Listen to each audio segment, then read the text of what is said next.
Hello, my name is Joey Morgan, and I played the Doctor in Doctor Who Warhead. Oh, wait, and I played Calvin. Oh, and I directed it, and you know the deal. Hello, my name is Ian Arney, and I play Matthew O'Hara in Doctor Who Warhead. This was certainly a role that surprised me, and without a doubt, it was the most fun I've had playing a character other than George in Revelation. I mean, playing chess with the Seventh Doctor, that's pretty high up there. When I auditioned for O'Hara, I was kind of expecting that it would be a smaller part, and I would just be playing a hotshot jerk business executive. And boy, am I glad I was wrong. O'Hara is actually a really interesting character. He's evil without a doubt, but he has no clue that he is. What's so intriguing with playing this character is that he's very much a robotic man, and yet this was the role I put the most emotion into, and actually felt that emotion.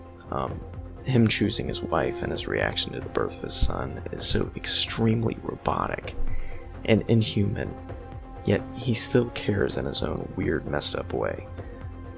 One thing that was really interesting about playing O'Hara was that this was really the first role I've done in my natural voice, and my natural voice is something I've always hated, and I've always felt more comfortable doing other voices and doing accents such as George and playing the 12th Doctor in my own audios. But what's really fascinating is that O'Hara sort of broke that prejudice I had with my own voice. I've always felt that if I ever used my natural voice playing a character, it would ruin the performance. But thankfully, I think I did a pretty decent job. So that was one bonus about playing him. Villains like Matthew O'Hara are who pull me into science fiction and Doctor Who. These villains have a point, and they absolutely believe that what they're doing is right and is saving people. These characters that defy morality are strong opponents for the Doctor, morality's biggest champion. It was an absolute honor to play a villain like this. In my opinion, playing a character that is the complete opposite from you is the best kind of role to play. And I hope I did O'Hara justice, and that everyone who was a fan of the book enjoyed my performance. Whew, what a story. Cat's Cradle Warhead is, without doubt, one of the best VNAs. Andrew Cartmel's style of Doctor Who is so unique in that it's not very concerned with being a Doctor Who story, and that's something that I really appreciate about it. That, you know, I don't think the TARDIS is barely even mentioned in any of Cartmel's books, you know, except for in this case where we need to acknowledge the Cat's Cradle arc, but that's not at all what this book is about. It's not about the Cat's Cradle arc. It's about being the start of Andrew Cartmel's War trilogy in the VNAs, and it's about a much larger message than being a fun little Doctor Who story, which I absolutely adore. My name's Licklider, and I adapted Doctor Who Warhead for audio. The thing about Warhead is that it's... When we finished Time Worm, we knew that we were going to do Cat's Cradle. However, Cat's Cradle really isn't an arc. Like, yeah, the cat's there, but that's really all there is. So, what I wanted to do was essentially try to make 3 distinct productions, highlighting the best bits of each novel, whereas, you know, Mark Platt's Time's Crucible is the surreal and Gallifrey stuff, along with some great stuff with Ace. Witchmark, which you'll hear later, which should be out later this year, is a book all about fantasy, and, well, it's not very good, so we cut it down and kind of tried to do that one more, and that one you actually hear it. But Warhead is, you know, this globe-spanning, you know, tale of political intrigue, environmentalism, the end. It's end of the world stuff, not played for end of the world stuff. So, and what Cartmel really does is he makes it so, you know, punchy and pacey. Like this is a 3-episode adaptation because it's not a short book, but there's also just so much movement here that everything gets expanded on, and just adapting it down, you try to make it the best that it can be. And there's some really powerful scenes here. You have some amazing stuff with the Doctor being perhaps at his most manipulative in this story, and you have all these characters set up for what Cartmel will do in later books. And you really just get sort of a good idea of what Andrew Cartmel's vision of Doctor Who is. It's a very different vision from what you may expect. Hi, I'm Brian Corrigan. I played the parts of Bobby Prescott and Guthrie. I also edited the trailer for Warhead. So I don't actually have a lot to talk about performance-wise for this one, because Bobby and Guthrie are very minor characters who don't have a lot of impact on the story, save for, one or two scenes.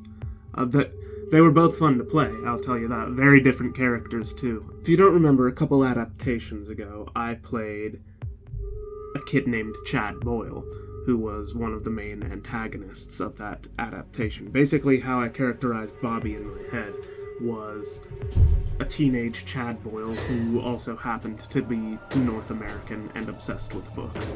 And I just went from there, and I drew out some of the anger techniques I used with Shanzi, and I hope that performance came across really well. But yeah, I had a lot of fun with Bobby. Not so much Guthrie. I've played a character like Guthrie before for my own stuff. I think I also used a similar voice for another character a few adaptations ago. I think it was Apocalypse when I was playing Kraz. They're very much sort of the same archetype in my view. That's how I decided to do those characters.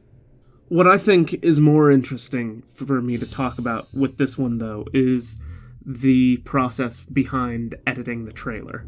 So, unlike when I did Time's Crucible, I actually read through the first few episodes of the script, because those are the ones I'm in, but I didn't just read my scenes. I wanted to get a clearer picture of the story, so I read, because, the title Warhead, it's just an intriguing one to me, and that opening monologue at the beginning when I first set my eyes on it had me hooked. So as I was reading it, we had this sort of very gloomy depiction of the world. I think it's around 10 years from now. Is this book set in 2030? I don't know. Joey, interject if you wish. Anyway, it's set in 2030. Global warming has taken massive effect on the environment. People's lifespans are decreasing rapidly, and it's just, the world's a mess, and I really wanted to reflect that in the trailer.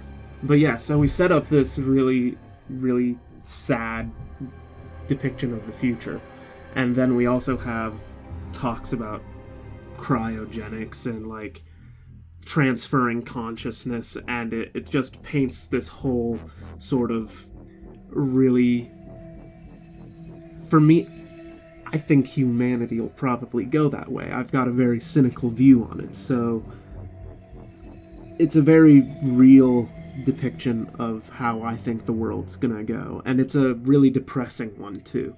So I just really wanted to reflect those elements of the story in the trailer, and I think I did that really well. Of course, there's also the Doctor being a huge manipulative jerk, too, which is an element of the Seventh Doctor that I really like, and I think a lot of other people really like it. So I wanted to throw some of that into the trailer, too, and I hope I achieved that with, what's her name? Character from Survival, I think.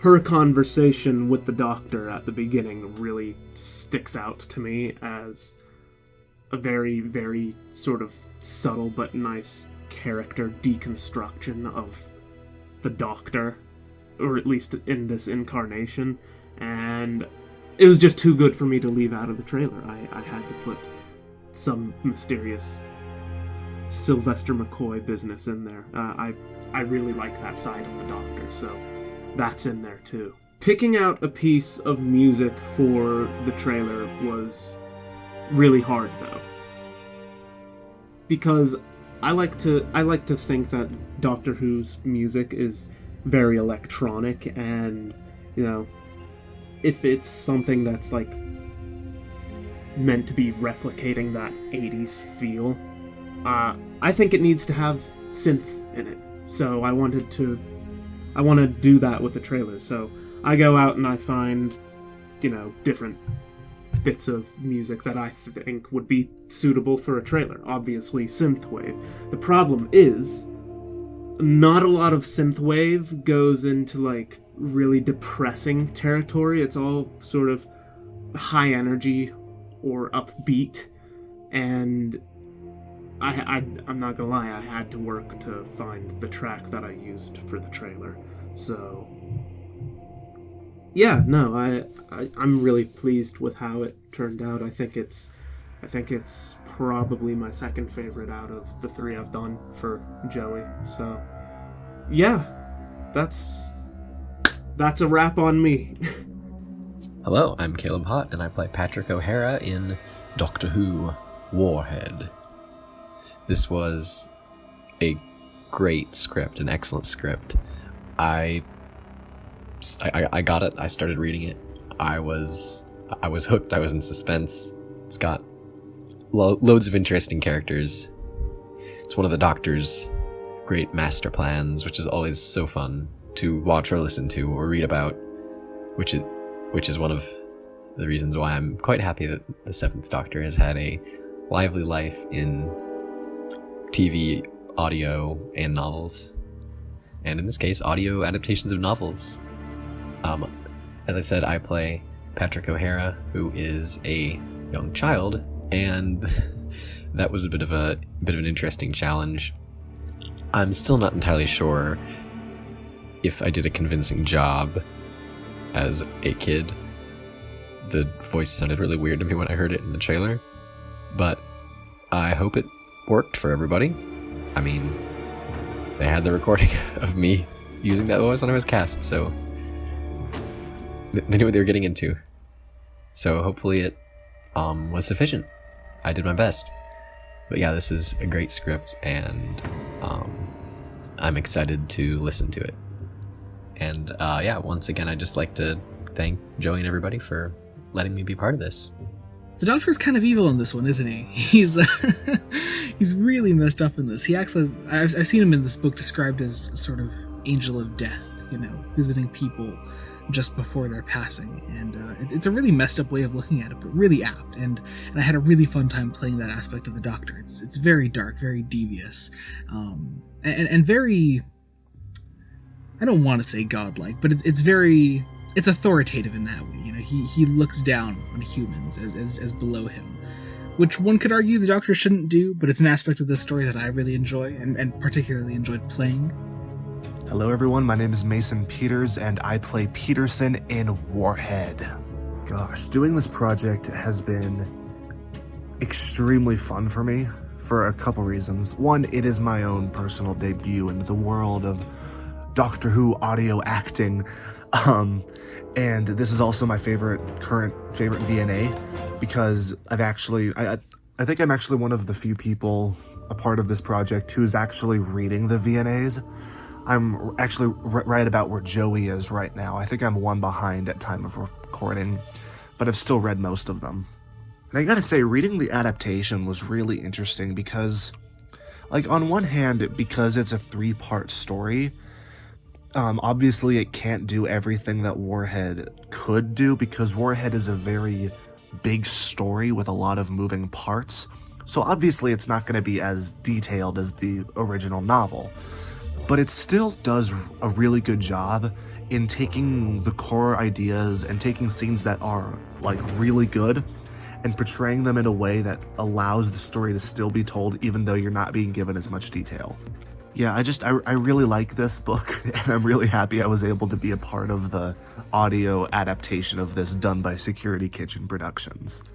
So yeah, Doctor Who Warhead was an absolute blast. A very kind of depressing story, but one that I really, really, really enjoyed doing.